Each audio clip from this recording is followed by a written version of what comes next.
आणि कुणाच्या बापाचं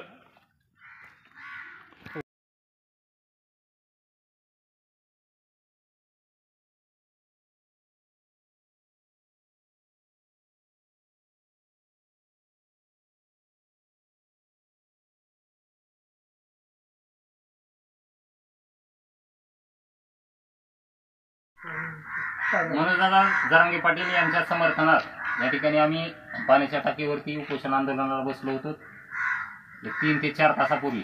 परंतु इतक्यात आम्हाला आनंद वार्तानंतर समजली की मनोजदादा उपोषण सोडणार आहेत। समाजाच्या आग्रहास्तव त्यांनी उपोषण सोडलेले। आमची तीच भूमिका होती की लाख मेले तरी चलतील, लाखाचा पोशिंदा जगला पाहिजे। आरक्षण आम्ही सरकारच्या बापाला सोडणारच नाही। आज ना उद्या आम्ही घेऊच। आमच्या दृष्टीने महत्त्वाची होती ती जरांगे दादांची प्रकृती, त्यांचं स्वास्थ्य, आणि त्यांनी हा जो निर्णय घेतला त्याच्याबद्दल आम्ही त्यांचे आभारी आहोत। खरंच ज्यावेळेस मनोजदादा मराठा आरक्षणासाठी उपोषणाला बसतात तोही त्यांचा समाजावरती उपकारच असतो, परंतु स्वतःच्या जीवाची रिस्क टाळून या ठिकाणी हे सर्व करतात आणि त्याच्यामुळे समाजाच्या आग्रहास्तव ते उपोषण माघारी घेतात। हा सुद्धा समाजावर सर्वात मोठा या ठिकाणी उपकारच आहे, कारण असं नेतृत्व या ठिकाणी इतर वेळी आम्हाला मिळेल असं आम्हाला वाटत नाही।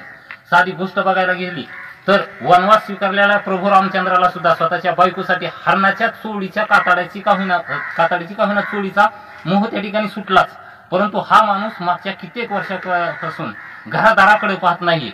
संपूर्ण स्वतःचं जीवन, संपूर्ण स्वतःचं कर्तृत्व, नेतृत्व हे त्यांनी समाजाला अर्पित केलेलं आहे आणि त्याच्यामुळे असं नेतृत्व या ठिकाणी आम्हाला दुसऱ्यांदा मिळणार नाही याची आम्हाला खात्री आहे। त्याच्यामुळेच आमचे हा आग्रह होता की मनोजदादांनी उपोषण सोडलं पाहिजे आणि त्यांनी ते सोडलं, त्याच्याबद्दल आम्ही त्यांचे खूप खूप आभारी आहोत। जय श्रीराम।